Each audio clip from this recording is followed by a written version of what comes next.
You're more like Kay Scarpetta than you know. She walks into a room where someone has died and she sees everything. The angle of the wound, the temperature of the body, the story the evidence is trying to tell, and the story it's been arranged to hide. Within minutes, Kay Scarpetta knows more about a stranger's final moments than most people know about their own lives.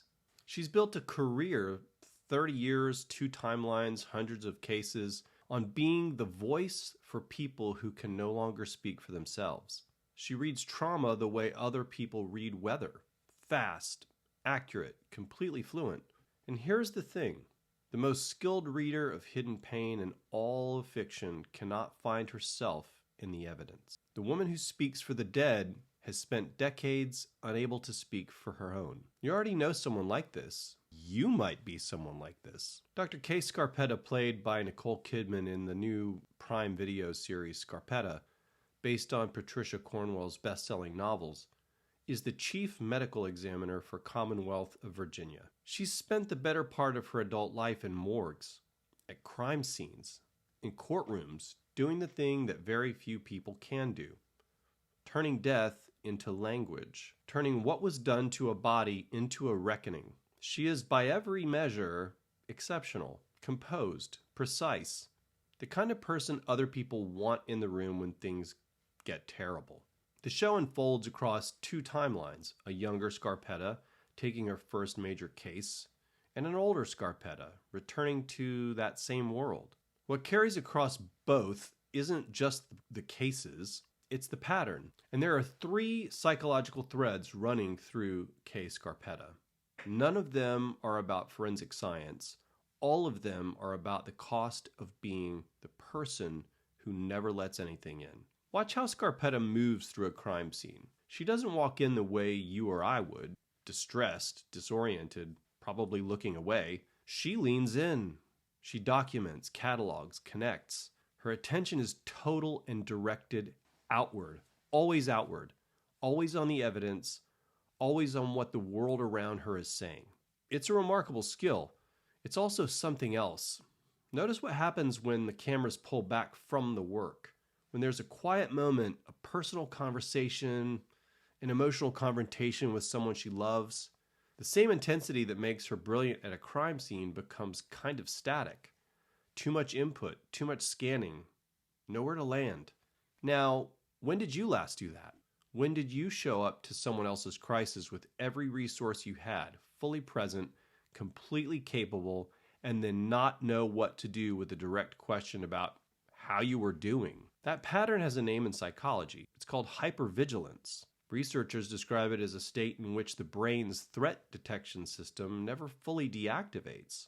Always scanning, always processing, always ready. Psychologist Susan Albers puts it plainly. The brain stays in a state of protection, reading the environment for danger even when the environment is safe. And here's the counterintuitive part. Hypervigilance doesn't feel like anxiety. In someone like Scarpetta, it feels like competence. It presents itself as expertise. The scanner who is always reading the room looks from the outside like the most grounded person there. But the nervous system that produced that skill never quiets down. And a nervous system that can't quiet down has no bandwidth left for its own interior. Scarpetta's extraordinary perceptual skill isn't separate from her emotional life. It may actually be running in place of it. There's something almost ceremonial about the way Scarpetta works. The rigor, the protocol, the meticulous documentation of every finding, every detail, every deviation from what should be there and what isn't. It's not just professional standards, it's a structure. And structure, when you live inside it long enough, becomes a way of not feeling. The data on this is striking. Research on medical examiners published by Brondolo and colleagues found that forensic psychology personnel show elevated signs of PTSD, depression, and emotional alienation, not despite their professionalism, but often because of it. The clinical precision that makes something effective in that role can also become the very wall that keeps the work from being processed. It looks like someone who can discuss the most disturbing things with perfect composure, who seems unfazed by what would devastate someone else, and who, in a totally different context, struggles to stay in a conversation about her own pain for more than 30 seconds. You've been this, maybe not in a morgue, but in whatever your version of professional distance looks like. The way you can handle a crisis with total clarity and then go home and feel nothing. The way you're better in emergencies than in ordinary life.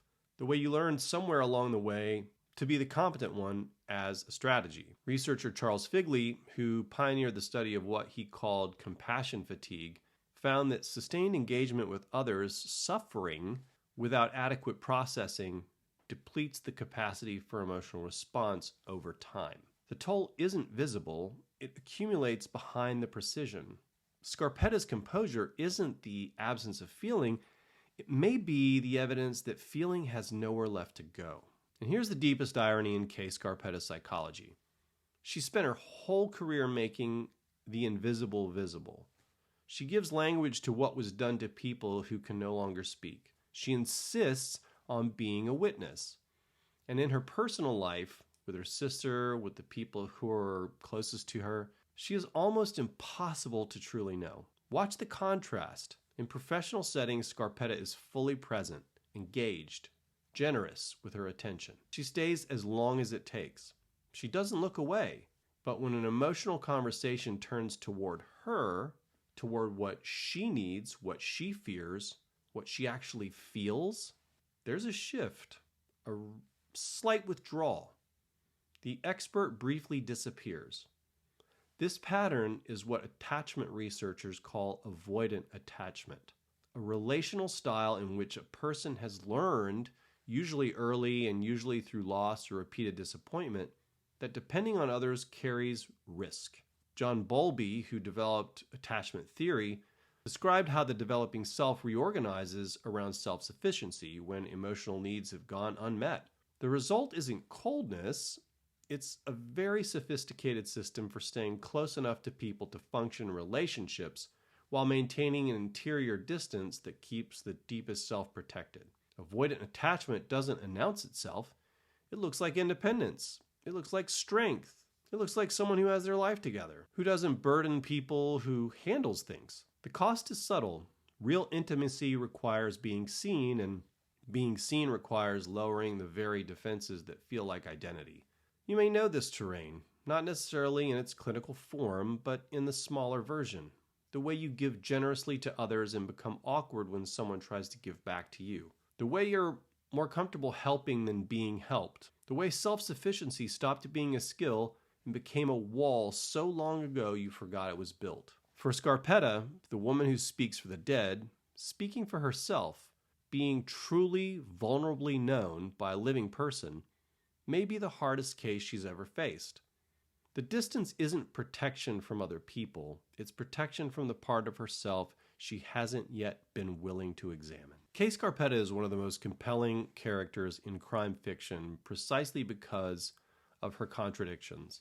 She's the person in the room who can bear witness to everything except herself. The one who has the language for what was done to others and no language at all for what was done to her. The show is asking whether that can change, whether someone who spent a lifetime giving voice to the dead can finally learn to speak for the living. That's not just Scarpetta's question. You're more like Kay Scarpetta than you realize. Not because you work with the dead, necessarily, but because you know what it costs to be the capable one. And you know the particular loneliness of being the person everyone else leans on in a room where no one thinks to ask if you're okay. Hey, if you enjoyed this video and you'd like to see me cover some of your favorite characters, leave it in the comments. And if you did enjoy this video, then you're really going to enjoy this one.